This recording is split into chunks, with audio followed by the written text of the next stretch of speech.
Hello everyone. So today I'm going to speak on developmental disturbances of the tongue. So as you can see, I've enlisted the developmental disturbances of the tongue here, and there are almost 11 entities which you need to know. But before doing that, you have to understand the normal development of a tongue. So as you can see from the picture here, tongue develops into three parts. That is the anterior 2/3, the posterior 1/3, and the posterior most part. So the anterior 2/3 of the tongue develops from two lingual swellings. That is the left and the right lateral lingual swellings, and by the fusion of these two lingual swellings to the tuberculum impar. So as you can see from the diagram, the anterior 2/3 develops from the first pharyngeal arch. So the lateral lingual swellings and the tuberculum impar both develop from the first pharyngeal arch. That is your mandibular arch. Therefore, obviously, it will be supplied by the branches of the trigeminal nerve. So these three parts together forms the anterior 2/3 of the tongue, as you can see later on in this picture. Now, if the anterior 2/3 of the both sides of the lateral lingual swellings, when they join with each other, they form, they grow over each other, and then if they don't grow, you can see a cleft tongue. A partially cleft tongue is quite common. So these two lingual swellings will grow over the tuberculum impar normally. When they don't grow over the tuberculum impar, it can give rise to a median rhomboid glossitis. So on and so forth. We'll come to each one of it later on. So just to tell you in detail that development of tongue is very important before we start off with the pathologies affecting the tongue.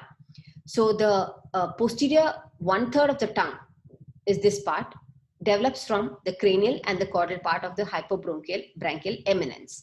Now the posterior 1/3 of the tongue actually develops from with a combination of parts from second, third, and the fourth branchial arches.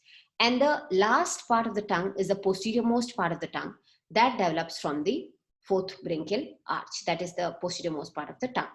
So having said that, let's go to one by one of these lesions. Now from the word itself, we know microglossia means a small tongue.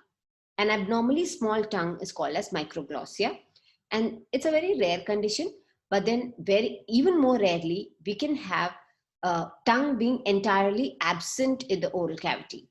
So when the tongue is absent in entirety, you call it as aglossia.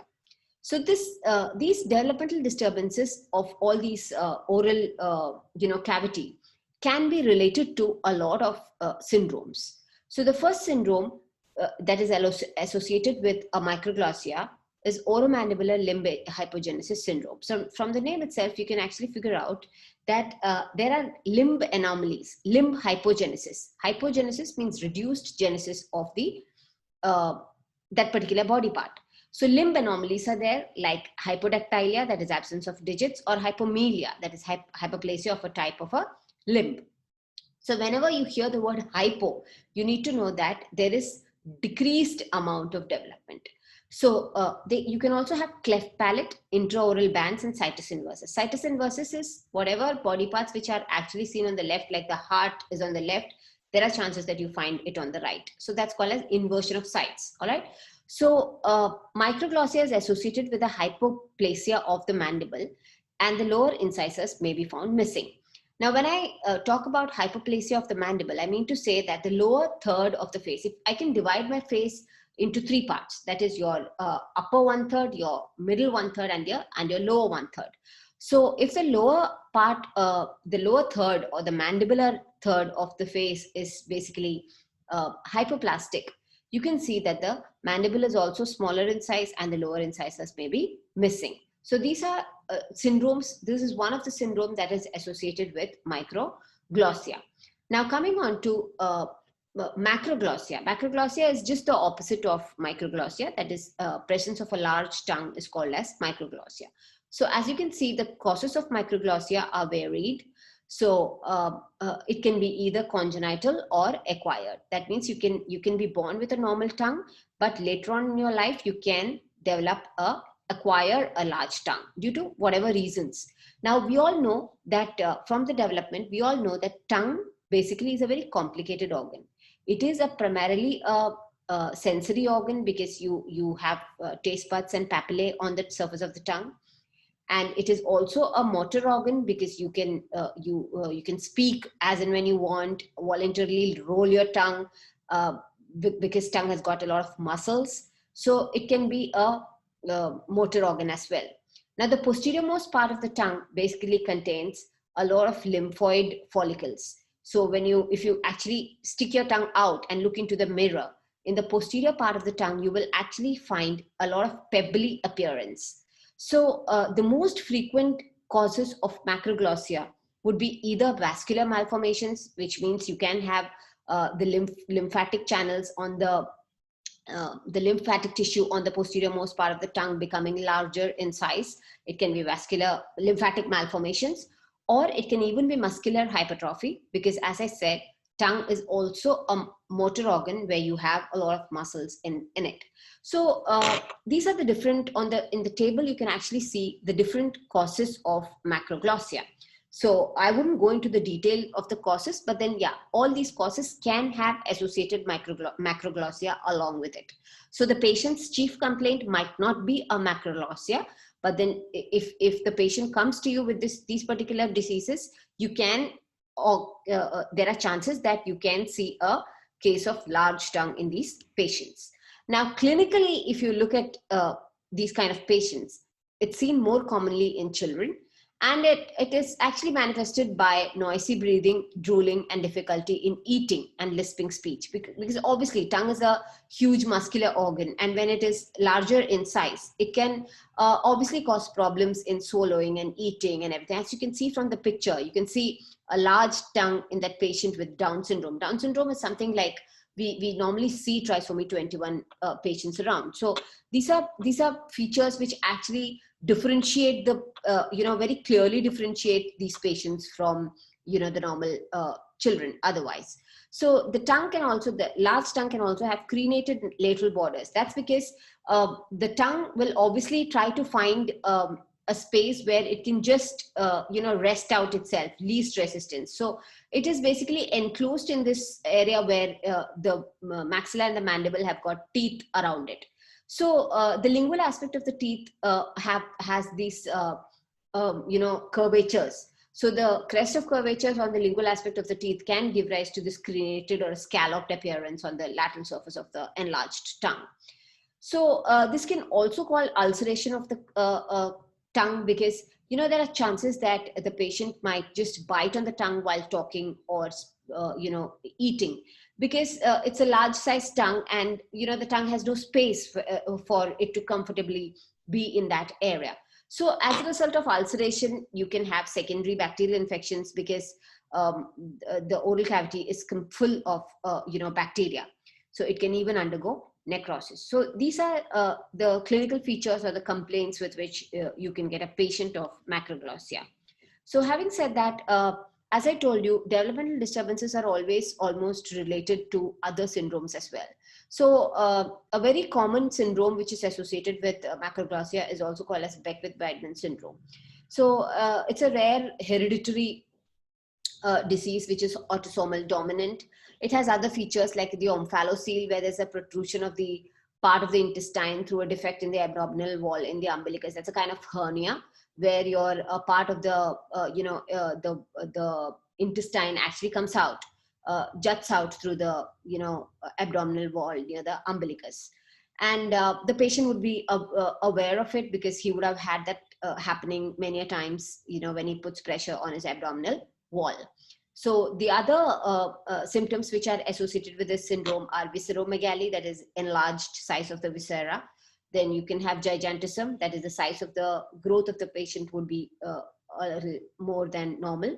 Neonatal hypoglycemia, that is reduced sugar content in the baby when the baby is like just born, neonate.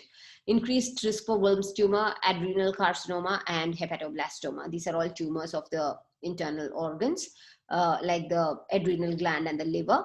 Now, on the face, as a dentist, on the face, you would find a nevus flammeus. Nevus flammeus is a type of nevus. Nevus is nothing but a tumor-like malformation of the nevus cells or the pigment-producing cells.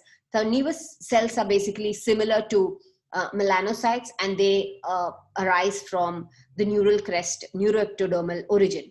So you can find these nevus on the forehead and on the eyelids. You must have come across people with huge moles. To make it easier in layman's terms, you find moles on the forehead and the eyelids. Then you have linear indentations of the ear lobes and maxillary hypoplasia. Now, if you noticed, mandibular hypoplasia was seen in the previous disease we discussed, that is your microglossia. And here you find a maxillary hypoplasia. So relatively, it can make it, look as if the mandible is protruding. So as I said before, your face can be divided into three parts: the upper third, the middle third, and the lower third.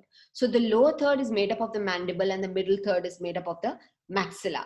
So here, because there is a maxillary hypoplasia, so the facial profile would have an indentation on the a dip on the middle third. So that's when it looks, even though the size of the mandible is normal, it looks as if there is a mandibular prognathism because actually the maxilla is hypoplastic. So coming on to other causes of macroglossia, there are a lot of causes. One is hypothyroid case where, the tongue has a diffuse, smooth, generalized enlargement. But if at all the tongue is multinodulated in its enlargement, it can be due to amyloidosis or neurofibromatosis. And lymphangiomas, as I told you, normal lymph nodes are present in the posterior most part of the tongue. So a tumor of those lymphatics can cause lymphangiomas. So any tumor obviously would cause an increase in the size of that organ. So it can result in macroglossia. Then you have Down syndrome is the picture which we just saw in the last slide. Then you can have it in hemifacial hyperplasia. So the name itself suggests that hemifacial hyperplasia means one half of the face. Hemi is half and one half of the face is basically enlarged, hyperplastic, as a result of which that half of the tongue might be enlarged from the other half of the tongue. And you can also see it in edentulous patients. Edentulous patients are those who don't have teeth in their oral cavity. So obviously when teeth are absent, tongue is a muscle, so tongue will start to fall out in the entire oral cavity. So habitually, when the tongue falls out around, it becomes larger in size. So the histopathology depends upon the underlying cause. Like if it is due to lymphangioma, when you take a biopsy, you will actually find a lot of lymphatic channels inside the connective tissue. And if it is due to a muscular hypertrophy, you would find a lot of muscles in the connective tissue. So depending upon what the reason of the macroglossia is, you would find accordingly changed histopathological features. Now coming to the next lesion is your cleft tongue. As I already explained, that the anterior two-thirds of the tongue actually form from the first pharyngeal arch, and basically from two lateral lingual swellings, which actually combine with the tuberculum impar. So all of them together have to fuse to give rise to the anterior two-thirds of the tongue. So when the lateral lingual swellings do not fuse with each other in a proper manner, what happens is you can have something like a cleft tongue. That's what you can see here, a cleft tongue. All right. So this is also related to an orofacial digital syndrome, where other features like you will have a lot of these mucobuccal folds causing the obliteration of the vestibule. And the basic clinical significance of seeing these cleft tongue is the patient might not have any other complaint. He might be just asymptomatic if the cleft is not really deep. But then if the cleft is deep, he might come to you with problems like burning sensation, because there will be food debris which can be, entrapped in these deep clefts, as a result of which gradually you can have fungi and bacteria colonizing in that area and causing burning sensation of the tongue. So the next lesion is ankyloglossia. So ankyloglossia is also called as a tongue tie in layman's terms. Now, we all know that if you try to pull our tongue out of the mouth and try touching the tip of the nose with the tip of the tongue, we all have done it when we were kids. So there are people who cannot do that because they have thick lingual frenum, which basically limits the movement of the tongue. Now, lingual frenum is nothing but the soft tissue, which you can see from the picture, is under the ventral surface of the tongue, by which the tongue is attached to the floor of the mouth.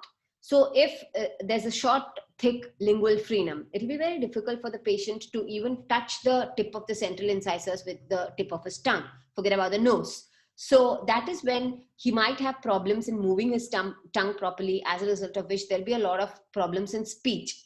So many a times when it is seen in children, when they're learning to speak and they don't speak properly, the parents tend to take them to a dentist or an ENT surgeon to say that, okay, the speech is not fine. So once they figure out that it's because of a tongue tie or an ankylosglossia, they just surgically incise a part of this frenum and free the tongue. So once the tongue is free, the child will start talking properly, if the speech defect was because of the tongue tie. So that's about ankylosglossia. So it can cause, it can be a severe form where there'll be a complete fusion of tongue with the floor of the mouth. And it can, you can also see anterior open bite in such patients. And as I said, speech defects can be seen. So next lesion is your lingual thyroid. Now, again, speaking about lingual thyroid, it becomes more easier to understand about lingual thyroid if you go back to the first slide, which I showed you about the developmental, normal development of the tongue, where we made a small point in between the anterior 2/3 and the posterior 1/3 of the tongue. That is, the lateral lingual swellings and the tuberculum impar together formed the anterior 2/3 of the tongue. But then just behind the tuberculum impar, you have something called as the foramen cecum. Now, this foramen cecum basically is seen at the midline of the tongue and as a part of the sulcus terminalis. Sulcus terminalis is a V-shaped structure which basically separates the anterior 2/3 from the posterior 1/3 of the tongue. Now, what happens is the thyroid gland actually during embryonic stage starts developing from the tongue, from very close to where the tongue develops. So on a normal growth pattern, the thyroid gland should actually descend from the surface of the tongue to the neck where it is presently structured in the adult. But many a times, mostly it happens normally, it normally descends down. But sometimes a part of the thyroid gland might not descend to the, the original place in the neck. So it would stick around in the tongue area, and this can cause a small nodule on the foramen cecum area of the tongue. That will be bang in the center, midline of the tongue. You will find a small nodule in the anterior 2/3. That is called as lingual thyroid. Now, there are cases where the patient might come to you with a problem. If there is an ulceration on that thyroid area, then on that thyroid tissue which is seen on the tongue, you might take a biopsy and see what it is about. So you would first go for a thyroid scan in the patient, because there are cases where the patient might not have a normal thyroid gland which is developed. It might be a developmental defect of the thyroid gland for all you know. So if at all there is no thyroid gland which is there in the patient's body, then you have to maintain that lingual thyroid, because that might be the only thyroid tissue which is left for the patient. So as you know, the thyroid gland is extremely important, because thyroid happens to produce certain hormones which actually manage and balance a lot of other body processes. So we must have seen a lot of family members or friends and relatives who are hypothyroid or hyperthyroid, and they take lifelong medications. So it is very important to maintain the level of thyroid hormones in the body, which mostly with medicines are managed.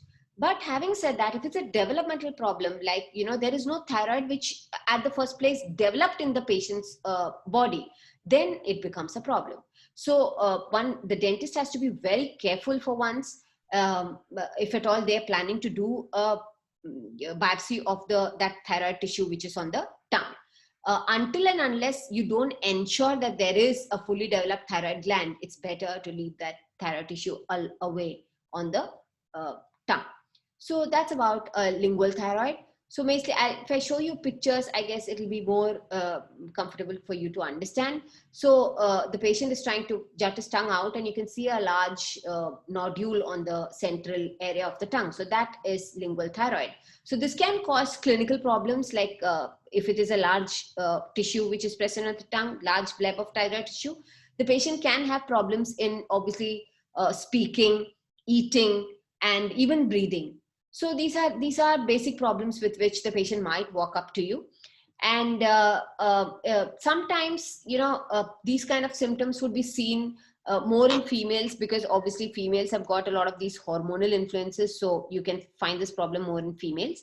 And the symptoms may occur more during puberty, adolescence, pregnancy, and menopause. So these are the times when, there's a lot of hormonal changes taking place in the female body. And these are basically milestones in one's life. And that's precisely the time when the thyroid hormones may go haywire. So it's very necessary to understand the thyroid profile of the patient before you even set your hands on the lingual thyroid tissue. So as far as diagnosis goes, you can actually pump in a lot of these radioisotopes like technetium-99 and iodine isotopes into that tissue, so that you can actually see when you take an X-ray and figure out where it has gone and rested, to find out the presence of thyroid tissue in the patient's body. CT and MRI can delineate the size of and extent of the lesion. Biopsy, as I said, should be avoided because it can cause to a lot of hemorrhage, and you don't want the patient bleeding to death on your dental chair. And for all you know, it is the only thyroid tissue which is left in the patient's body. So incisional biopsy may be needed to rule out a malignant change if at all you are suspecting a malignancy in that area. So the next lesion we come to is the fissured tongue or a scrotal tongue. So I put the picture first so that it becomes more easier for you all to understand what it looks like. So you can see that there are a lot of fissures on the surface of the tongue. So these fissures on the tongue are basically can range from being deep to mild, and you can see that there's a central groove on the right side picture which is more deeper, and the rest of it are actually pretty shallow. So depending upon whether it is severe or it is mild, there are a lot of differences in the clinical complaints which the patient would come up with. So it's a very common thing to see when you start seeing patients. You would be able to see these deep grooves, either mildly deep or severely deep on the dorsum of the tongue, and it can be hereditary in nature. Now, but the basic problem that happens with these kind of lesions is that the patient might not be able to clean the oral cavity each time he has food, and he can have, if it's a severely deep groove, which you see on the central groove on the tongue, there are chances that you can have a lot of these debris, debris inside these cleft, inside the fissures, and there are chances that fungi and bacteria colonize in this area and later on cause a lot of burning sensation for the patient. So that's perhaps when the patient becomes symptomatic and comes to you with a complaint. Now, fissured tongue is also very commonly seen with geographic tongue. So geographic tongue is also called as a wandering rash of the tongue. That's the next lesion I'm going to discuss. So I would take it there. And this is also related to the syndrome called as Melchior-Rosenthal syndrome, where there are orofacial granulomas along with facial paralysis and fissured tongue. Facial paralysis is nothing but paralysis of the 7th cranial nerve or your facial nerve, where obviously you'll have facial muscles which are affected. Then you have fissured tongue with deep fissures, and orofacial granulomas. That is, a lot of granulomas will be seen in different parts of the face and the oral cavity. So coming on to histopathology of the scrotal tongue.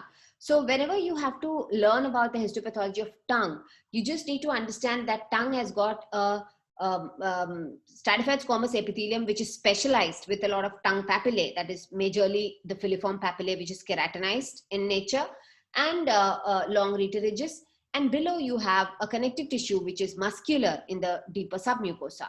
So in a fissured tongue, obviously you will find deep fissures on the superficial part of the epithelium, where the epithelium would have a lot of these ingrowths into the connective tissue, and there'll be loss of keratin on the filiform papillae. So whenever there is a loss of keratin from the filiform papillae, obviously your white blood cells which are there in the blood vessels would come out. So these polymorphonuclear leukocytes are also called as neutrophils, which are seen in the first 24 hours of inflammation. They can cause micro abscesses in the upper epithelial layers. And the lower lamina propria of the connective tissue, you can see a mixed inflammatory infiltrate. Now coming on to the next lesion, that is benign migratory glossitis. As I told you, it's also called as a wandering rash of the tongue or erythema migrans or a geographic tongue in more common terms. So it's very interesting to learn about this lesion because these are rashes. Rashes are just itchy areas on the skin are basically called rashes. So you can find these kind of red itchy areas on the tongue as well. So the patient would say that, okay, I stuck my tongue out in the mirror and I saw that my lateral portion of the tongue on the right side had this ugly looking lesion. And after 2 weeks, he says, I found it on the right side, or maybe, I found it on the tip of the tongue. So he himself would have noticed that this rash is being, shifting sides within days. So that's the history you can elicit from him. So some of them, they might say that they have a burning sensation. So having said that, it could be due to an environmental factor or even a type of hypersensitivity, that is a kind of allergy. And in females, when you see it, it can be due to oral contraceptive use, because again, oral contraceptives are going to not only alter the flora, but also alter the hormonal balances in the female's body. So this is how exactly you see a case of benign migratory glossitis. This is a black and white picture, so it's not clear. So let me just go to the next picture. See, these are all textbook pictures. So you can actually see that there are pink areas, then there are red areas, and there are white areas. So the white areas are nothing but highly keratinized areas, and the red areas are the erythematous areas. So obviously the white keratinized areas contain excess keratin. So histopathologically, you can correlate it as hyperparakeratosis. And the red areas you can correlate to as having lost keratin. So when there is an atrophy of the filiform papillae, you tend to lose keratin. So when there is loss of keratin, you find these red colored areas or the erythematous areas. And the pink areas are the ones which are more or less normal areas of the tongue. So you can see that it is not only seen on the dorsal surface, this is the upper surface or the dorsal surface of the tongue. You can also find it at the ventral surface. That's the lower part of the tongue. You can see that, yeah, at the ventral surface of the tongue. So you can basically see it on the dorsum or the ventrum because it is basically seen on the epithelium. So clinically, there'll be atrophy because of which there is erythema. So whenever there is redness or erythema in the oral cavity, obviously the patient is going to come with a complaint of burning sensation while having spicy food. So the patient will describe that this lesion has come and gone and it has shifted places from here to there. So whenever there is an active lesion, it will be symptomatic, and otherwise the patient will not have a problem in the asymptomatic stage. So having said that, this can affect any mucosal site. When I say mucosal site, it can affect any other mucosa as well. So we have nasal mucosa, we have vaginal mucosa in the females. So it can be seen anywhere. So coming on to the histopathology, as I told you, there are different areas. The white areas are basically because of extra keratin. So you can correlate it as hyperparakeratosis in your histopathology. And you can also find some red areas, which are basically the erythematous areas where the filiform papillae have lost their keratin. So you can say that it's an atrophy or loss, denudation of the keratin plug which the filiform papillae has. So whenever there is a loss of these keratin or the normal structures from the surface of the tongue, our body is the host, it gets into action. So immediately the first thing what the body will do is send inflammatory cells. So the first inflammatory cells who come to that area are neutrophils. So the neutrophils can crowd around in the epithelium, forming some micro abscesses, here in this case called as Munro's abscesses. And this can be actually seen along with a very common skin lesion called as psoriasis. Now, psoriasis is a very itchy condition where you find very silvery, scaly skin, dry skin. And this is very commonly seen in old age and even in young patients, but it is very commonly seen. And you must have noticed it in old people on their legs and, arms, because it causes a lot of itch. So usually with psoriasis, the patient will go to a skin specialist, but then he wouldn't relate the problem with a benign migratory glossitis because he has burning sensation on the tongue. So that's how the patient will come to you as a dentist. So it's up to you how to diagnose and relate it to a certain syndrome, because then if the psoriasis is treated, the benign migratory glossitis goes away by itself. So they're all closely related to each other. So this is the histopathology where you can actually see that there are elongated ridges and there's a lot of inflammatory cell infiltration at the lamina propria. And in this case, you can see that the inflammatory cells have also entered the epithelium And these small areas, these cavities which you can see, these are the micro abscesses like areas which are there. Now, that's about the geographic tongue. So the next is median rhomboid glossitis, which is also called as central papillary atrophy of the tongue, which earlier was thought to be a developmental anomaly, but now we know that it is a candidal infection. Now, how do you understand how this rhomboid glossitis? As I told you, again, go back to development. You know that there was a tuberculum impar in the midline, which basically fused to the lateral lingual swellings. So when the lateral lingual swellings don't overgrow the surface of the tuberculum impar, that is this small rhomboid area of the tuberculum impar is left open to the oral cavity in the adult age, that causes the median rhomboid glossitis. And perhaps because tuberculum impar was in the first place not to be exposed into the oral cavity, it gets infected with candida and other fungi very easily. So you find that diamond shaped area which is denuded with the papillae, and as a result of which you find loss of keratin and redness in that area. So that is median rhomboid glossitis. So it's very closely related to the development of tongue, and it's a very obsolete theory that it is a developmental disease, but then they now feel that it develops from a fungal lesion like candida. So that's how you can typically see the diamond shaped lesion in the midline of the tongue. So clinically, the patient, it's a very symmetric erythema redness, which is very, very typically seen in the midline of the tongue. Like unlike the geographic tongue, which would change places here and there, this would not change its place, but this would be seen typically in one, midline, one area of the tongue where the tuberculum impar was normally present. So, but then it would heal with antifungal therapy, because when they took a smear, they could find that there were candida in this lesion. So the next is hairy tongue, where enlarged or elongated filiform papillae are seen on the tongue. So the filiform papillae, we all know, are keratinized structures, and when there is less of desquamation, less of loss of filiform the keratin, or there is excess production of keratin, both the things can cause a hairy tongue. So that's about the topic for today. The rest I will be continuing in a different class. Thank you.